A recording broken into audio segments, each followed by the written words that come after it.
can talk louder, but I have to be right here. I was talking to my junior high voice. Not only do you have to do a treat for all the members, but I forgot to tell you, you have to do a treat for all the staff too and the revisors. They are included. So, Representative Younger, I've got some handouts I want to give on a bill that just came me yesterday. I already talked to you, and we're going to hand that out. And Betty, would you please hand this out for me? This is a bill that's coming to us. It's Bill 2039, and I'll briefly explain to you. It's going to do away with the 75 years or more that disabled veterans will get a free hunting and fishing license. And, my wife said I should not do this, but it reminds me of a joke, and I won't go there. It's not a bad joke, but a frog and a fisherman. Okay, back here. David's going to do that for us, and we will talk about it on Tuesday. Take a look at it over this weekend, and we will talk about it on Tuesday and work it on Thursday. David Younger, Representative Nate Butler. Nate's here. Glad to have you. Mike Thompson, Dan Goddard, Scott Hill, and Dennis Miller, all representatives. I have your packets here, how to give a bill. I've got what they say and my cheat sheet, how to really give one. And it's a lot better. And when you give your first bill, I will even coach you with it. So we'll go over it and make sure that you do it right.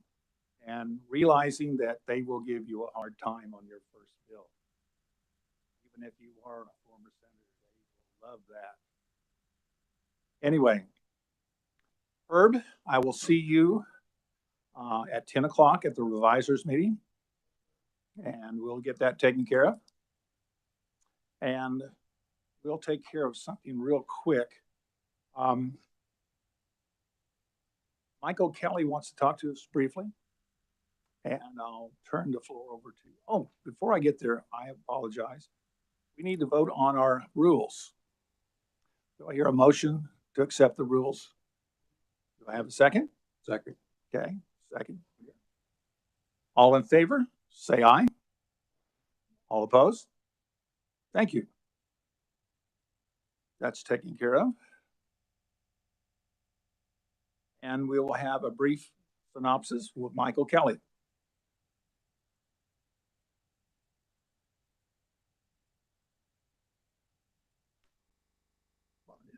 Good morning, Mr. Chairman. I'm Michael Kelly. I'm with the Military Officers Association of America, Kansas Council of Chapters. We have 6 chapters across the state: Leavenworth, Johnson County, Lawrence, Topeka, Manhattan, and Wichita are where our chapters are. We don't advocate just for military officers and retired officers. We advocate for Gold Star. We advocate for survivors. We advocate for veterans, and of course, we advocate for our currently serving troops. One of the things we like to do is work with other veterans groups in Kansas, and we do that in a very important way is we get together in the fall and we come up with our legislative priorities.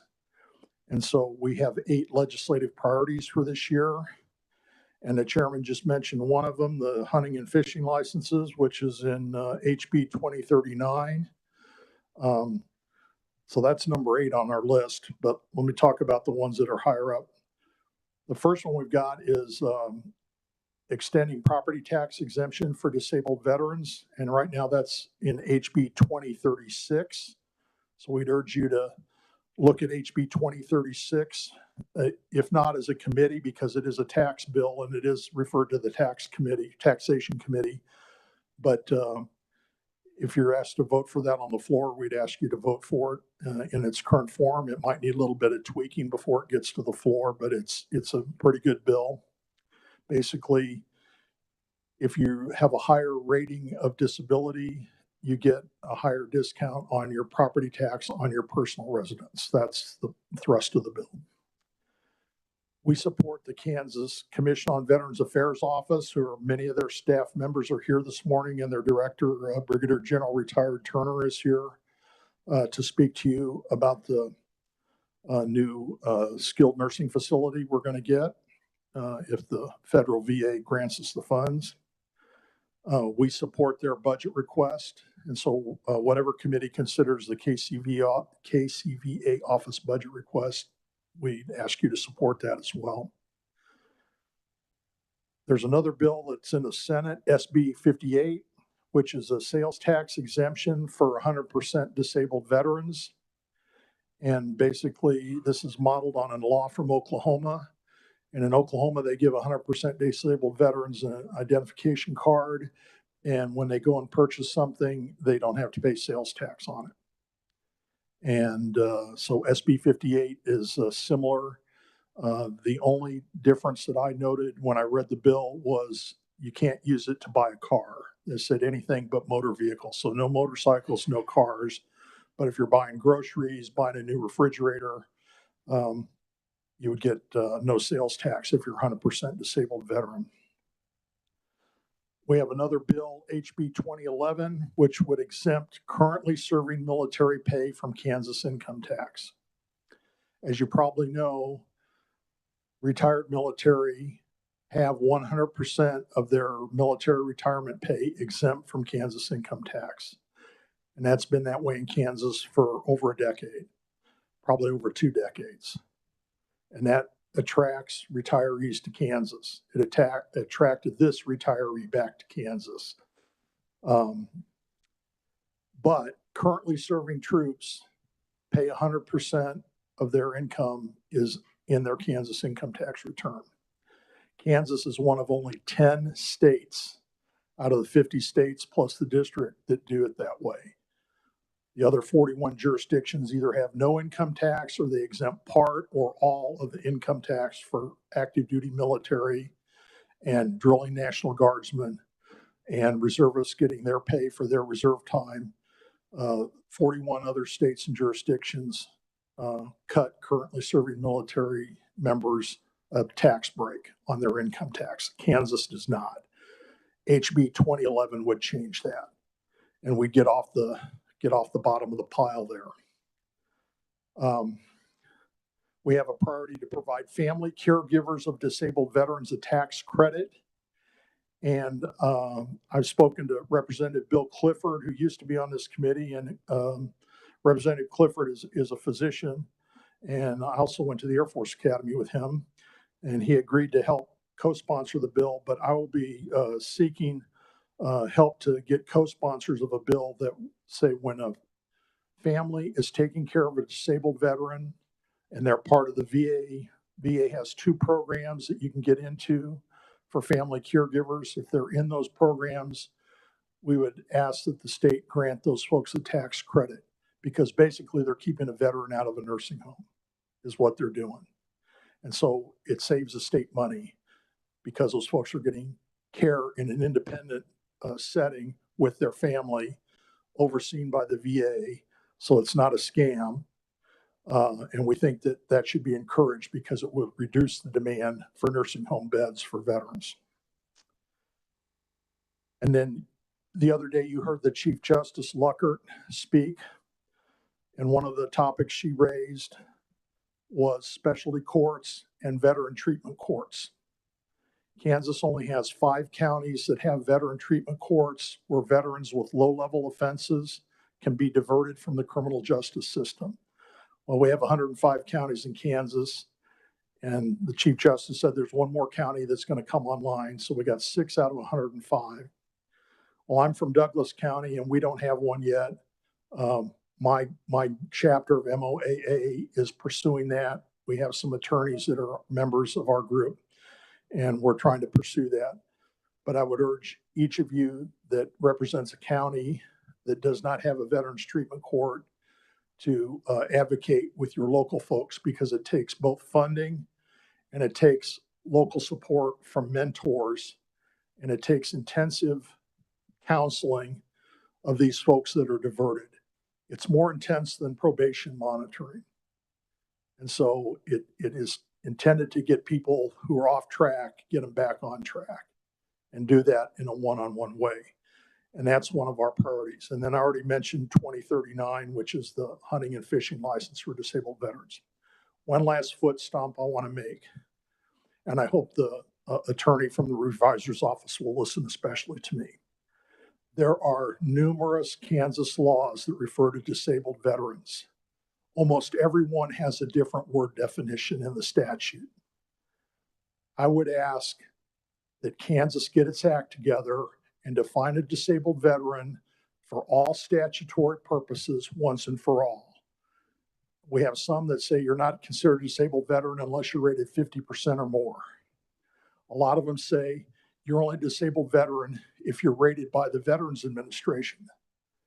However, if you're injured on active duty and you get a medical retirement, you're a disabled veteran, but your status is granted by the Secretary of the Army if you're a soldier, or the Secretary of the Air Force if you're an airman. And so those statutory language, and I'm not an attorney, I'm not trying to practice law here, but the statutory language we've got that says you're only a disabled veteran if you've got your determination from the Secretary of Veterans Affairs doesn't apply to a lot of people that are truly disabled veterans. So I would suggest Kansas needs to clean that up. And that's something I think that the revisor needs to go and sweep through all the laws that have disabled veterans in them. And we have computers that can do, keyword checks now and find all that stuff. And we need to clean that all up. And I particularly call your attention to 2039, because the language in there refers to hunting and fishing licenses that are granted to VA medical centers. It doesn't define a veteran in there, but it claims that it does. So I'll be sending a specific email on 2039 to everybody. The last thing is I send out a weekly newsletter. I hear things. I try and get veterans fired up about stuff. I'm putting all of you on there. Some of you have already responded to me. I know Representative Johnson has. I know Representative Poskin has. Representative Ruiz has. Anybody that says, Mike, you're full of beans, I'd like to hear that back. Or Mike, that's a great idea. Keep pushing. Anything you've got to say. Mr. Chairman, thank you for your time. Any questions I'll be happy to answer right now, but I know you want to get General Turner up here. Thank you, Mr. Kelly. Get with me on that verbiage in the future. Yes, sir. Try to get that cleared up. Be happy to do that, sir. Thank you very much. A few more things I forgot. Is there any request for bill introduction? Done that. Bill introductions. Notice in your packets where it says, notice the conferees.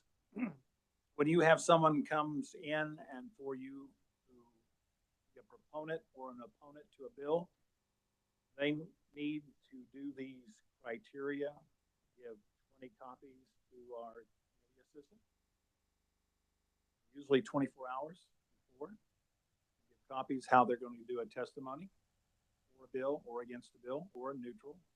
So read through this. Have any questions? Ask me. That's in your packet. Now, turn the mic back on. It's on. Just tell me to speak up. They said they fixed this.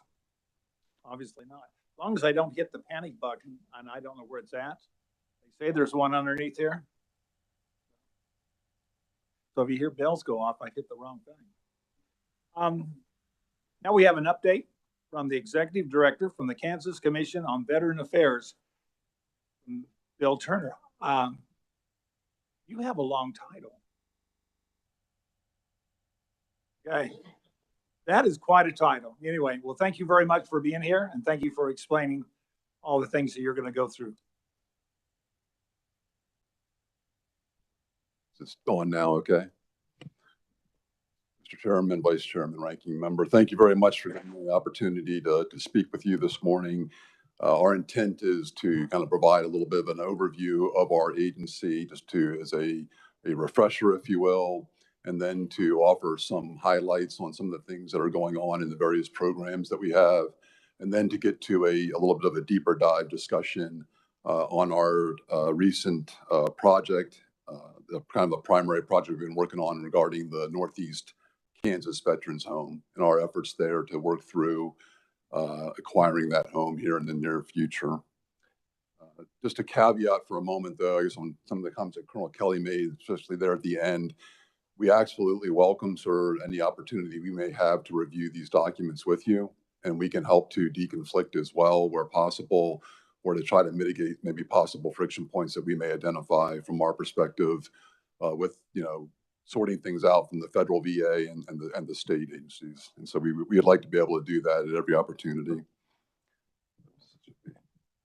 So again, we're the Kansas Commission on Veterans Affairs Office. My name is Bill Turner. I'm the director of the organization right now. Our deputy director, here behind me, is Eric Rolder.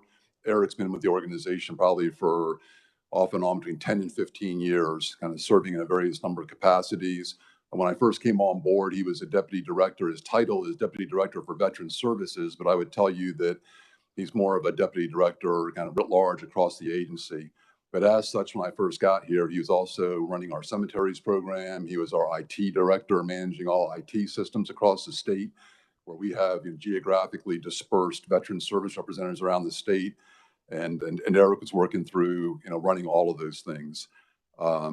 Here recently, through approval from the legislature last year, we were able to kind of expand our capacity a little bit, if you will. One was to fill a position that was already on our books as the IT director. And we were very fortunate to hire on an individual here in the last about 60 days that has just taken on that role for us. Again, alleviating Eric of some of those responsibilities has been a great help for us as he's going through that and ensuring our information technology security systems are online and compliant to be able to protect the PII information there for the veterans that we deal with across the state. Also, I have Rob Light here, is now our Director of Operations. He's a retired Lieutenant Colonel in the Army. It just came on board here in the last 45 days now to help us to kind of coordinate and synchronize operations across the state and working with various state and federal agencies, their programs to be able to, like I said, to coordinate and synchronize the various activities so that we're getting the right resources at the right time to the veterans where they need to have that in place. And lastly is Janet Nichols. And Janet is now our Director of Public Affairs and outreach programs for us. Again, a huge plus for us. She was serving in the Manhattan Military Relations Committee for over 10 years there and performing similar type functions there to inform, advise, assist members of Fort Riley and the Manhattan and Junction City communities there on various military activities that were ongoing. And as such, now she's kind of expanding that aperture now across our state to help us in that way. So again, our primary focus is to help inform, advise, assist veterans with benefits and services that they're entitled to in return for their service to our nation. We do that along several different kind of avenues there, if you will, or lines of operation. One that's probably most notable, and I'll talk to each of these a little bit more later, is the veterans homes. We have 2 veterans homes in Winfield and Dodge, as many of you are aware, where we provide kind of quality health care there. We have about over 200 residents, and you'll see a slide on that later in the presentation as part of the new home piece.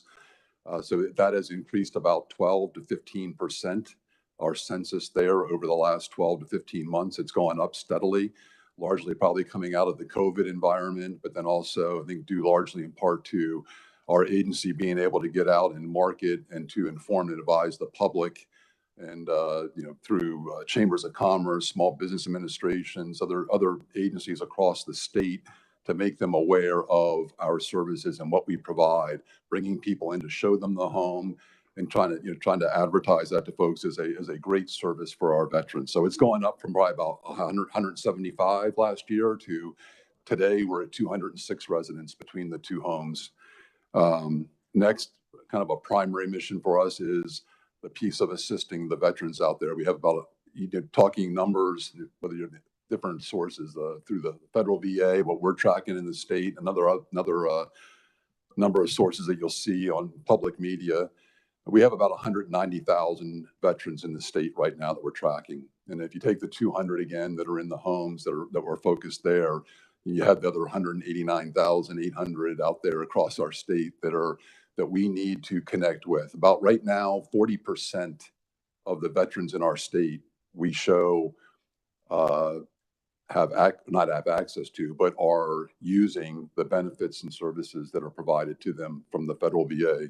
So about 40% of that 190,000 are actually receiving benefits and compensation from the federal VA. So you can see that's where our focus is. That's where our work is going out there and connecting with those individuals, ensuring that they understand, that they're informed on the various things that they're entitled to, and then helping them to get there, to make sure that their claims are properly processed, with as few errors as possible, and that it's done in a timely and accurate manner so that they can get an adjudication from the federal VA. It's not to say they're getting guaranteed. It's not to say that other 60% are all entitled to these things.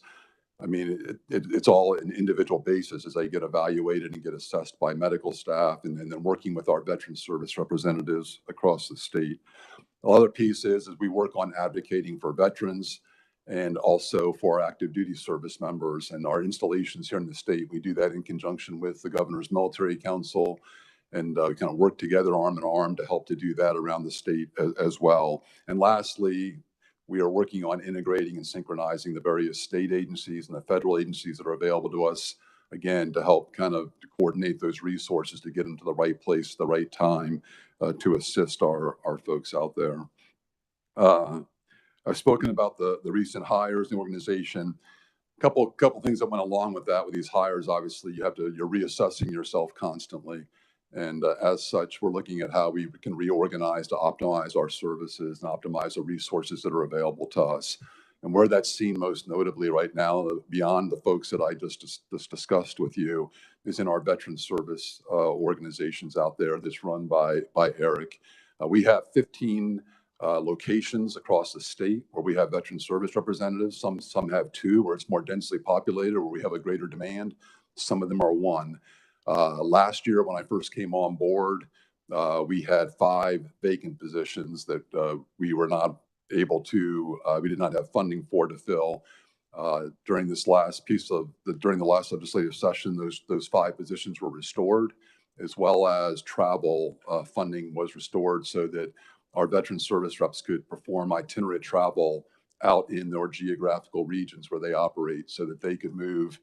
They have set schedules throughout the month where they are traveling around their area to go out and meet with veterans. And they advertise that, they make that known to folks. If you ever hear of issues where they're having problems connecting with our veterans, we ask you please get back to us.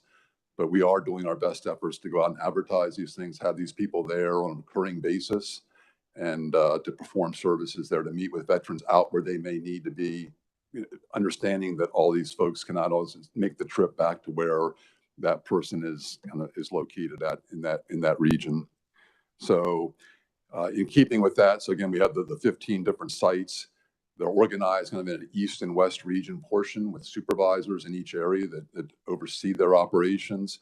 And what we are doing now is we are not adding any positions. There is no additional FTE is being added here. This is basically us kind of rejuggling within the organization to create a means by which we have an east and west supervisor. We also have a mobile supervisor. We have mobile systems. We have 3 mobile systems trucks that can go out there and move to areas where we have high density operations, if you will. For example, we had the Manhattan Operations Veteran Connection. We were able to bring in this that has this van that has office space in it, allows for privacy, allows for our VSRs to interact with veterans and bring them in, work their claims, and kind of efficiently do that. So we have some flexibility there. These are located kind of geographically across the state, east, west, central, to move out to various activities that we are participating in across the state. Most recently now, that's going to be, they're operating with PACT Act town halls, and that's the new legislation that just came into place here, the federal law in August, that's related to veterans connections or exposure, toxic exposure. And this dates back to things from Agent Orange back in Vietnam to particulate matter that has been identified in Iraq, Afghanistan, and other deployment locations where our service members have been exposed to these toxins. Again, this is a huge effort out there right now that's going on. We're working arm in arm with the federal VA systems, with the Wichita, the Dole Center, the Cole Mary O'Neill Center, to go out and work with them to have veteran service representatives to surge these resources at these locations where veterans are coming in. They're getting toxic screening, interviews with physicians, and getting informed on what their entitlements may be or what the claims are that they can process for that. These are the next one coming up right now is the 24th of January. It's going to be at the VFW Center here in Topeka. And then there are also parallel, likewise, town halls that are happening from the Wichita, from the Dole Center. And we are working with both of them to surge veteran service. Eric was just at one here a couple of weeks ago here in Topeka. And then we had one down in Wichita a few weeks ago on a Saturday. And they're being very well attended. We're getting probably in the neighborhood of 70 to 100 veterans that are coming to these locations, seeking the information and getting access to medical care that they need. The one new piece that we have put into this organization is that training piece, and they work with our quality assurance folks that we have there. So as claims are processed down at these remote sites, they come through. They are channeled through a quality assurance team that reviews them for accuracy, making sure that everything is done properly. We're very proud that we achieve a 99% accuracy rate with these, passing these on to the federal VA. And what that means is then our veterans aren't getting kicked back for, block 18's not filled out properly, or your name's not spelled right, or trying to find those types of discrepancies so that it doesn't get kicked back to a veteran only to go back and then there's a 2 or 3 month delay time. So this is an effort to do that, and we're very proud that that's going very well. The training piece is to help with, as you can imagine, the various statutes, regulations that are coming in here all the time with the federal VA, particularly this PACT Act piece, require updated training so that we can make sure that our new VSRs and those that have been in the system are updated on all of these statutes and regulations so that they can be, that counsel, the educated counsel to the veterans out there in the field. So that is all going very well. Part of this program too, we are partnered with the Veteran Service Organization as represented. So with the, right now we have the VCAP grant, the claims grant with the Veterans Foreign Wars, the VFW, and the American Legion. Again, we have great relationships with these folks. They do the yeoman's work of the veterans claims pieces. They are located at, and you heard this earlier this week, they are located at the VA medical centers in Wichita, Topeka, and Leavenworth. And as such, I kind of refer to it, they're operating on the home field. They're on the home field advantage there, where that's where the predominance of our veterans are coming back to, going back to these sites. There's the community-based outpatient clinics, but a lot of the veterans across the state are coming back to these 3 facilities. And they are located there and do an excellent job of taking care of those veterans and doing all of those things to help process and expedite those claims and to monitor them and follow them through to conclusion and make sure the veteran gets adjudication on their claim. Again, not guaranteeing that there's going to be a compensation or a pay, but making sure that it's adjudicated. And if there's a mistake, or if there's something that's misinterpreted, to go through the appeals process or to make that right. In the report, you'll see the benefits and compensation have continued to grow dramatically. I mean, last year, I think it was, Eric was right, $295 million that is coming back to our veterans there in the form of benefits and compensation. Now, this is not retirement. This is just benefits and compensation. So as I go out and speak to various groups, if it's chambers of commerce or other groups out there, just trying to emphasize these points, that the better that we are able to take care of our veterans, ensure they have access to these things, they in turn are taken care of, they get the compensation that they're entitled to. And then quite frankly, these dollars are going back into the communities. These are the dollars that are going back in to pay for their rents, their mortgages, paying their grocery bills, and helping them to sustain that. And so equally so, a focus of ours is talking to employers and other folks that are in the communities to help them understand that. So if they have veterans that are working for them, or to understand, there's a tremendous value in hiring a veteran who has the discipline, the values, the work ethic that we all pursue in our employees. So as they get them, talking to these employers about, hey, make sure that your veterans are connected to the VA, make sure that they've done these things to make sure that they've gotten attention to their needs there and their healthcare needs, and it'll make them a better worker in turn. And then again, it all contributes to the greater community there.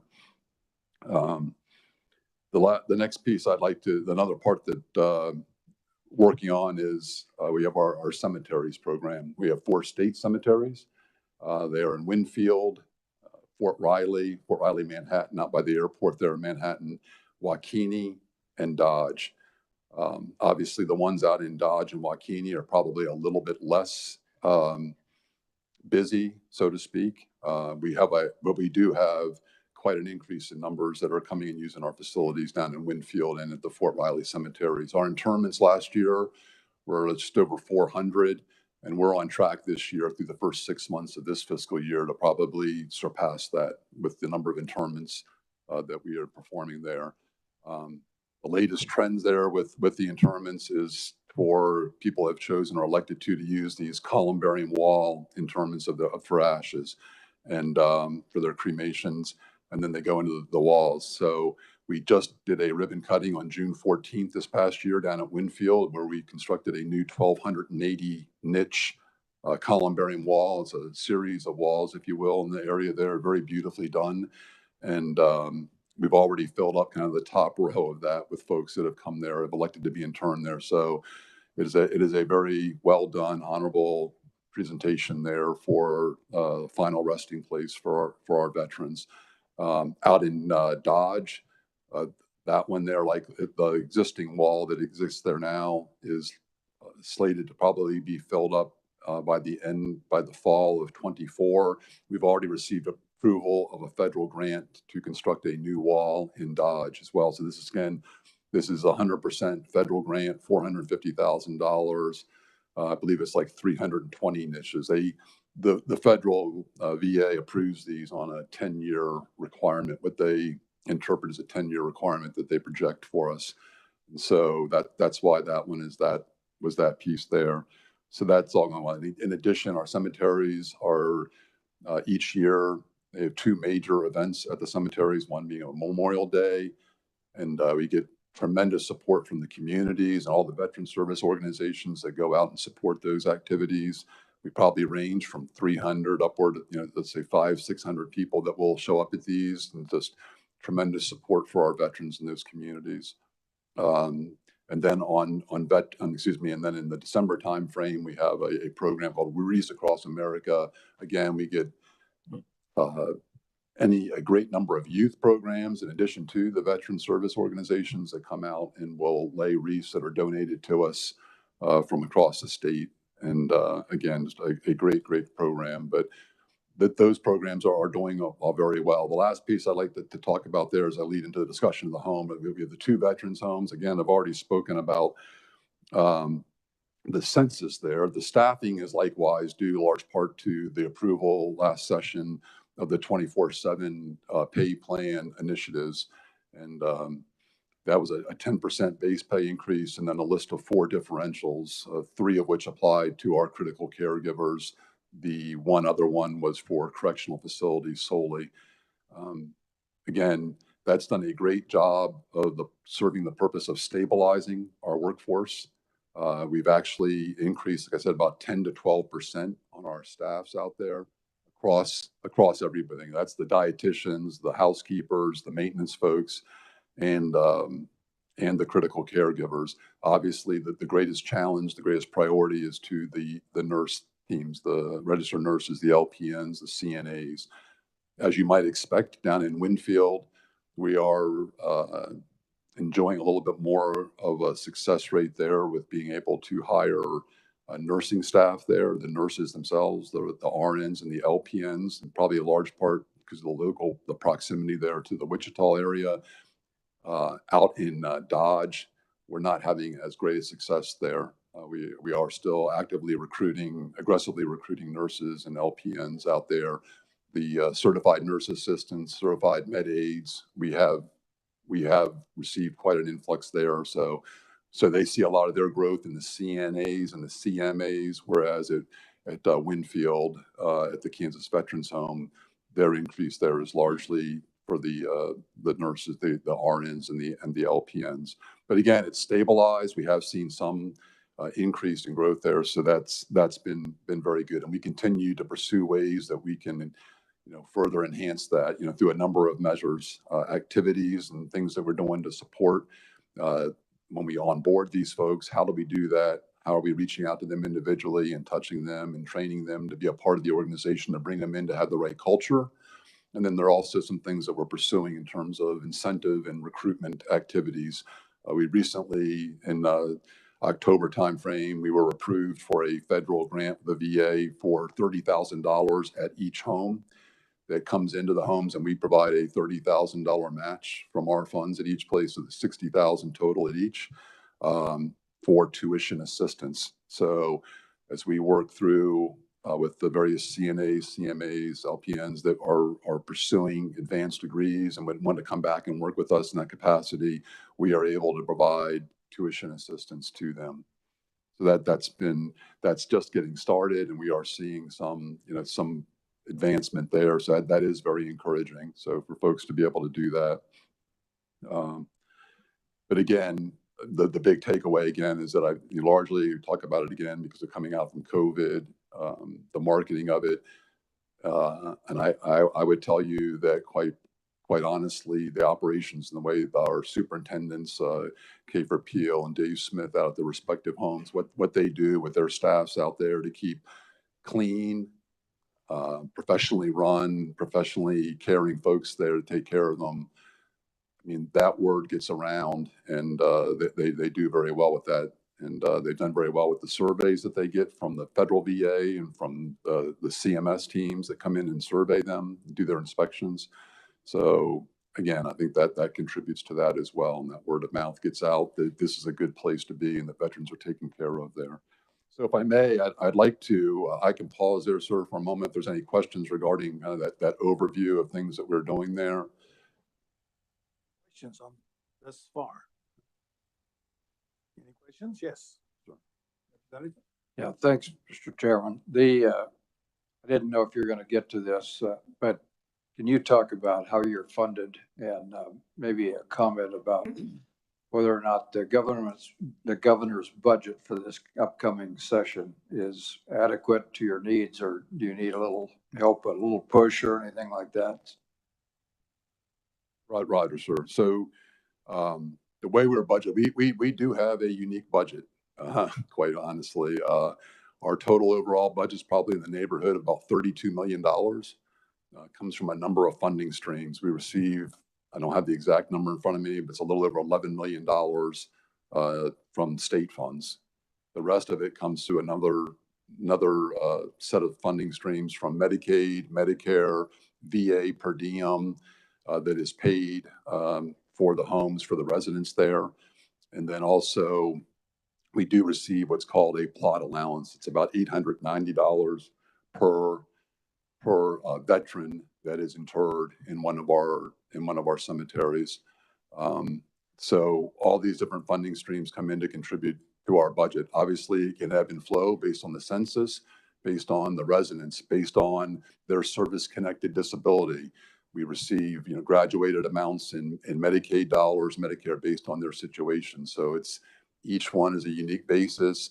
So as the census kind of rises and falls, we have a number of fixed costs to run the homes, and you have, fixed costs to operate there with the nursing staff that you have there and the support staff. But again, these funding streams may rise and fall a little bit based on the acuity care levels, again, the Medicaid ratings, Medicare ratings, their use of these things, the VA per diem, again, based on service-connected disability. So if you're above 50% service-connected disability, and then you're going to receive so much more in per diem each day from the VA. And so all of these things factor in.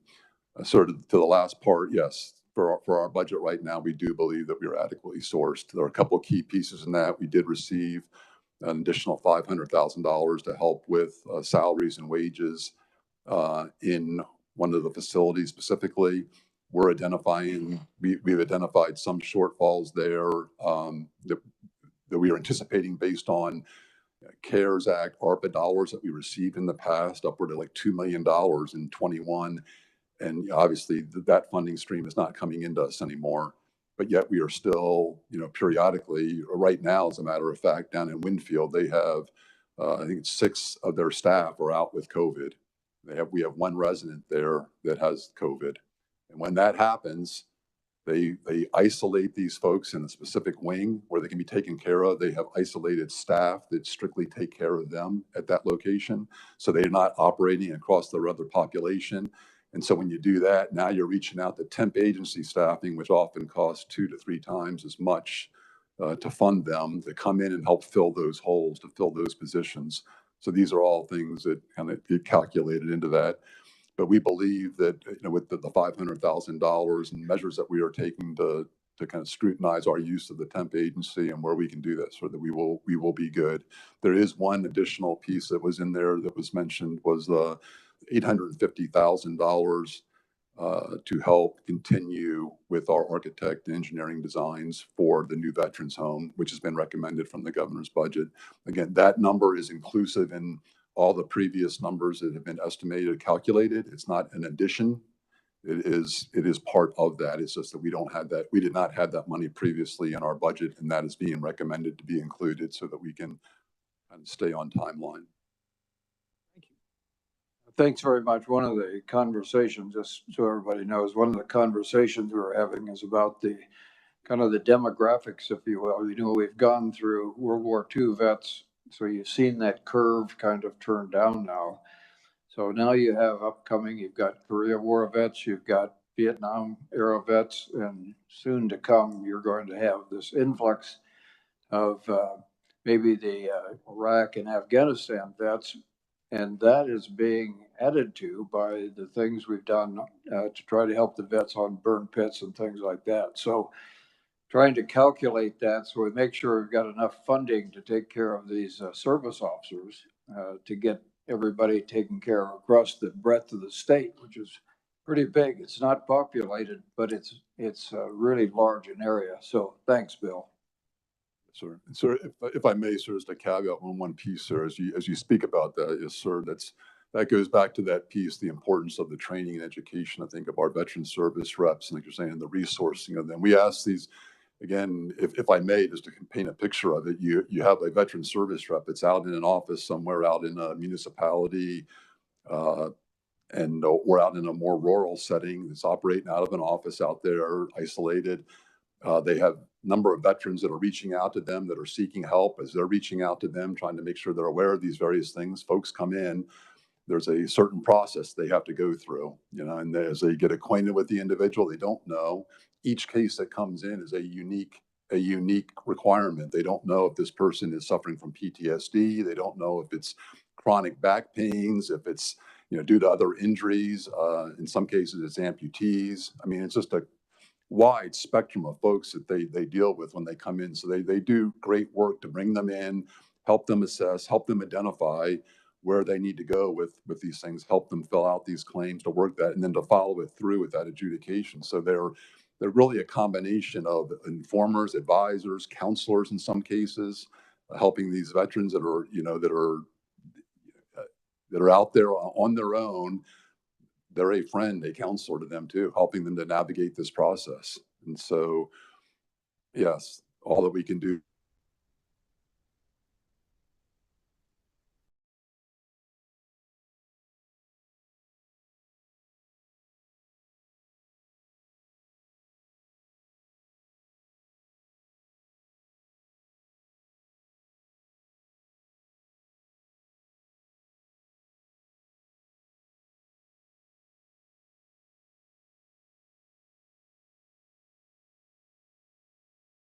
Out with new construction. The next slide has a timeline, but just to cover this, I mean, we're following a small home model that is now the new kind of the VA trend right now for the new veterans homes, focused on long-term care, not inclusive of domiciliary or assisted living care for this facility. This is purely focused on long-term care requirements. It will We are looking at exploring the possibility of incorporating adult daycare, if you will, adult healthcare daily. I need to find out exactly what drives it. My understanding is that in order to do that, you'd have to have vacant beds to bring people in for that purpose. So at the point where, at any point where we find that our occupancy rate is falling below a certain threshold and we have the ability to do it, we will certainly explore options where we can invite people to bring in their adult veterans, and they can come in and stay with us for the day as long as we have this bed available for them if need be. The ultimate goal was to have a 72-bed facility, and again, to be modular in nature such that we can construct it to add on or whatever we need to do to expand it. You'll see there it says $49 million. The initial project was estimated at somewhere around 30 million when I came on board. This was kind of an initial assessments that were done back in the March, April, May timeframe of 2021. Since then, we had hired an architect firm that's headquartered out of Wichita, and they're working with a group out of Southwestern Virginia. And they have, as they got through this, we kind of refined the concepts and the design, which we'll go over with you here in a moment. It was determined the cost is probably closer to about $50 million to construct this facility, the 72-bed facility. If you go to the next page, just kind of a detailed outline. If you start at the lower left-hand corner, it moves from the lower left to the upper right.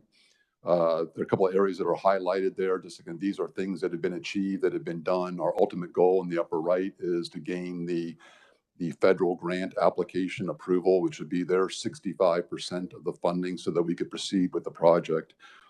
Going back down to the lower left, it started, with the governor's executive order and the legislature's approval of the project, and the initial $10.5 million bond that was approved in that session for this project. As I said, we went about hiring a design firm and architects, and that process had been going on for several months there in the process. We also opened up a request for site proposals, and we received 6 site proposals. That all happened in the November, December timeframe there of 21.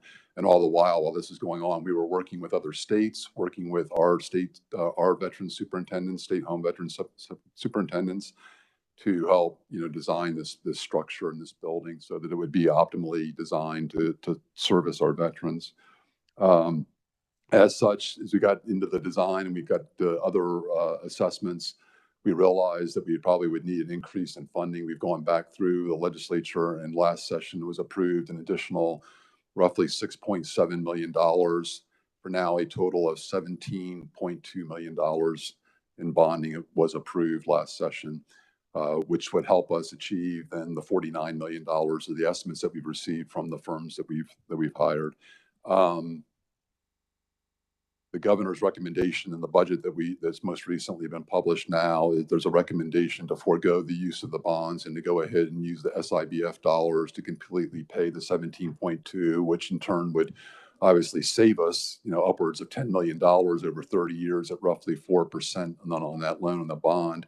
And it also enables us to have some flexibility, I think, as we go about incrementally through the process of these design projects, what they're doing at different levels where they require money to keep the project going.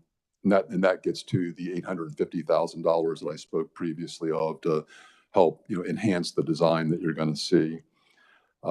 We did convene there's an 8-member advisory panel on the site selection to look at all 6 site selections. That happened back in April of 22. It was members from KDHE, an assistant secretary from KDHE, the director of the state the state hospitals from KDADS, General Wiggins from the Governor's Military Council. There were also representatives from the VSO organizations, from the VFW and the American Legion with us, the architects, the superintendent from the Kansas Soldiers Home, and also Director Clover from the Cole-Marie O'Neill. He's the director of the Cole-Marie O'Neill Eastern Kansas VA Medical Center. And they all reviewed the various criteria that you see there in the lower right-hand corner, speaking specifically to veterans demographics. Service-connected disabilities were looked at, and where are the density of veterans in that northeast quadrant of our state. Looking at the favorability of the plot of land that plots of land that were being proposed. I mean, that includes, cost, elevations, existing structures, and then there's a number of other factors that were evaluated there at each of the sites. Transportation accessibility to obviously the airports and highways and things like that, such that families could more easily access the facility. Workforce availability, talking about the nursing staff, and I've been coordinating with the Board of Nursing here in the state about that and the prospect of what this is going to mean for us in the future, and working with the various educational institutions, the nursing schools. The specialized healthcare services, having close proximity to acute and trauma care centers so that we could properly care for specialty care requirements of our veterans that are staying in the homes. And then the last piece, it's not here, but you'll see it later, was about our ability to expand the structure. So at the point where we fill up the 72 beds and we have wait list, or we see there's a demand there and we can project that, we have the ability to expand it by another 36 beds. And I'll show that to you later. From there, again, it was narrowed down to 2 sites that were the most viable. And I mean, they were unanimously selected from that advisory panel. And we went back and did further geological, environmental studies of those sites. And following that, we had a 3-member panel that was comprised of myself, the superintendent of the Kansas Soldiers Home, Dave Smith, and the lead architect for the facility, who again, and they're building a number of veterans homes across the United States right now as well. So they provide a tremendous amount of experience there with that piece as well. And again, they had done the specific studies there that could talk to us about the ease and where it was best to build. We made the final selection was made, and I think here in January, to select the Topeka site, the former K&I site that is adjacent to the VA Medical Center there, Cole Murray O'Neill here in Topeka.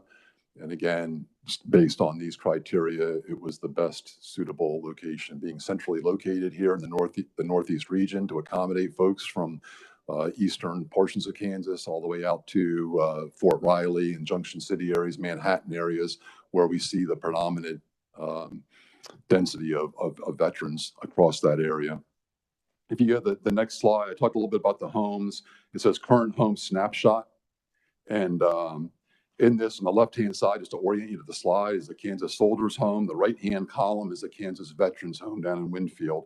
You'll see long-term care at the top there on each side, and about midway down, you'll see domiciliary, just to set off the 2 types of residents that we have there, what services are being provided to them. I'll focus on the on the long-term care piece right now, though. But you can see there, and as Representative Dotson referred to earlier, is you can see the high density of population of Vietnam veterans across both homes. So we are probably truly right now reaching the peak of having Vietnam veterans that we are servicing. And as we move forward, probably we can expect in the next 10 to 12 years, we're going to start to see more of the peacetime and post 9/11 veteran population come into play. And in discussions I've had with folks earlier, as we talk about that introduces a whole new set of demographics, if you will, where we've had this tremendous success on the battlefield, being able to preserve our soldiers' lives and to get to them, in the magic hour and the golden hour, being able to get out and take care of them and to save limbs, to save lives. But that obviously will increase. So when you talk about conflict that's been going on for over 20 years, and the number of veterans that have processed through our military, through the Department of Defense, and what they've been exposed to, and what illnesses and ailments and disabilities that they are encountering, we can expect I expect there may be a little bit of an ebb in there somewhere in the next 5 to 10 years, and then we are going to see another increase coming probably in about the 7 to 10 year part. We'll start to see it climb back up with folks. But again, the number of census is increasing. The staff has been able to increase. So these are all good things. But this kind of gives you a little bit of a flavor of what our resident status looks like. The next slide, the catchment area. This is intended just to show you our rough estimation where we are drawing people from in each of the homes. So in the far western portion there of the state, and that's the top numbers on the right, you'll see KSH, Kansas Soldiers Home, in that catchment area. There's 44 counties, and they are identified over there in the far western portion. They represent, this says a little bit over, about 14,000 veterans in that location. In the lower right-hand portion, the southeast portion of the state, is the catchment area where you have the 25 counties for the Kansas Veterans Homes. And we have approximately 63,000 veterans there right now today. And then you can see the numbers as they project out in 2034 and 2045. In the upper right-hand portion, the north is the quadrant that we're focused on for the new home.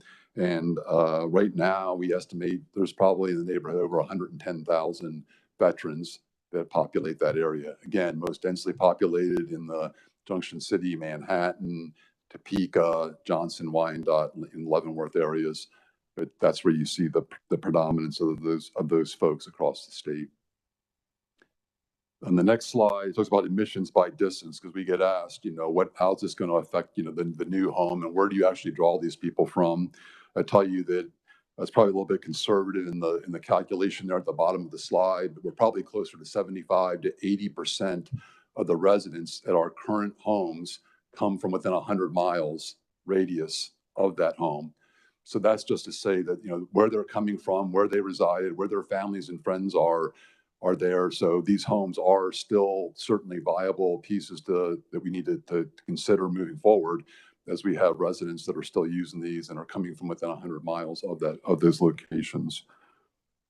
The next slide is just, again, a review of the decision considerations that I've already addressed. The one add-on toward the bottom, the second to last bullet, talks about the room to expand, because we constantly get asked, what next? What's going to happen next with this, in terms of, you talk about a high number of veterans in this density. Well, where we're looking at in the site location gives us the capacity to expand the building there, and to expand from 72 beds, up to 108. The next slide shows you the Topeka property adjacent to the center, if you will. In the center upper portion of that slide, you'll see a overlay of the new veterans home laid out there it's in a grassy area. It's just to the right there of the VA Medical Center. To the left-hand side of that is where the Comrie O'Neill Center is. Our area is off to the right there. And then you can see where they have like dotted lines. There's like two arrow-looking dotted lines that come down. That's what the proposal is for expansion on the facility, in the event that we demonstrate that need. And then the last slide kind of gives you an overview, kind of a little bit closer in. And if you can refer to, I have the bigger ones. Does everybody have a blow up of it, or? Yeah. And so, again, this is just the initial concept design to orient you to that. In the center there is kind of a star-shaped configuration. The center is your community center, admin center, physical therapy rooms. It's the kitchen. It's a place where they do laundry. There are community centers in there. There's a library. There's a theater area.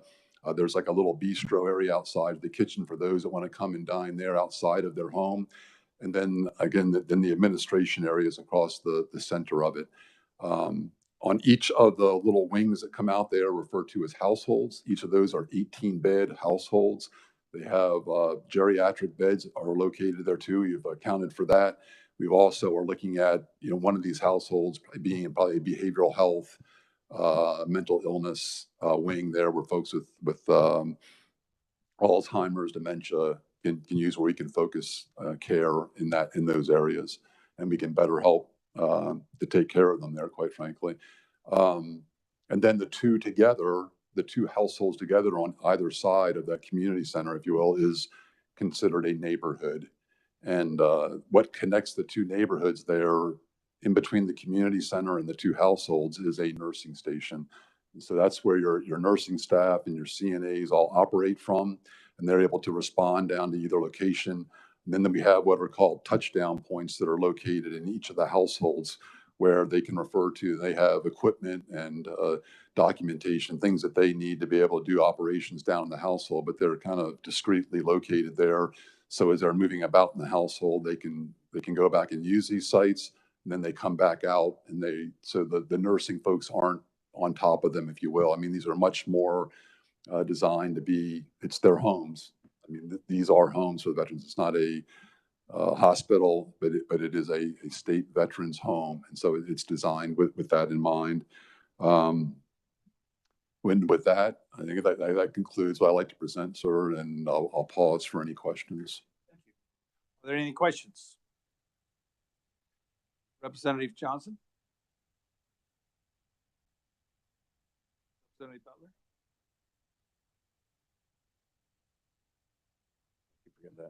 Just looking at it, have been in one of these other homes. Are these single bed homes? Is that the way they're managed? Is that the way it looks like? Thank you. Representative Johnson?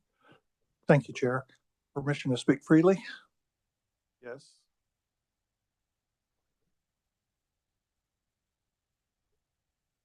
Sir, this started 2 years ago. Comes from several of us that were on the Veterans Committee. We felt it was so important, and I continue to believe how important it is. This is where my dad should have been, and where 2 of my sons may end up. Why haven't we, as legislators, been given more information about this process? At a number of steps along the way, sir, I had advised people and I had kept touch with various members of the legislature, various stakeholders that had been interested in it, that had contacted me about it. I had come back here and presented on it, on our progress, where we were going with it.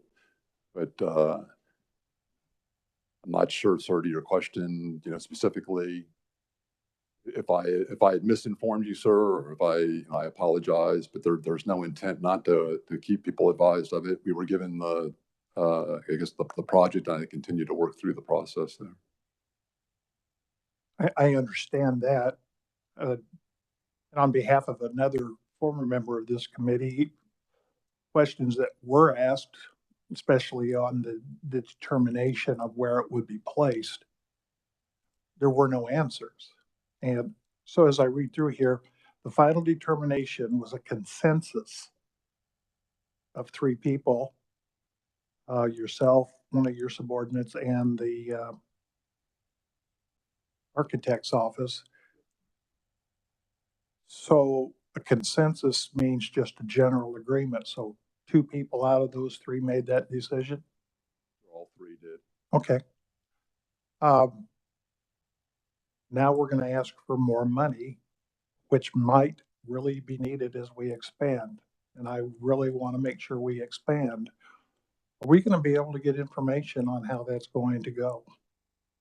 I will absolutely keep people advised on where we're at in terms of the demand is as we establish a wait list, as we build this and we begin to fill it out, and then where it might be going, what the interest is, and being able to fill it.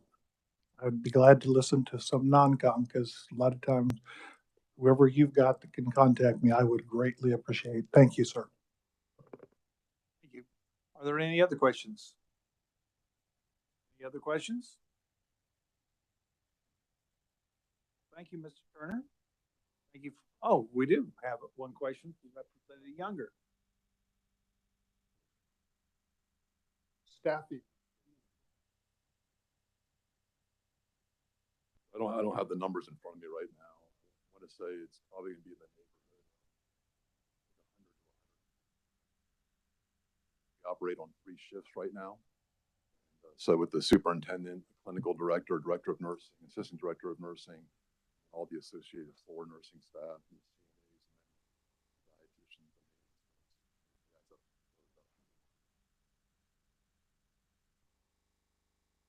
Are there any other questions? Thank you, Mr. Turner. Thank you for all you do for our veterans. You have a great day. Before we close, are there any other things to be brought up? Before we close, I'd like to have all the 6 freshmen meet me up here. I have something to give you.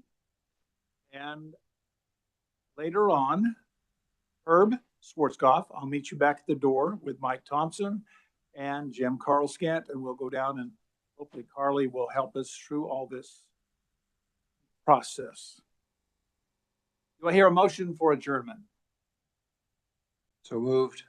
Do I have a second?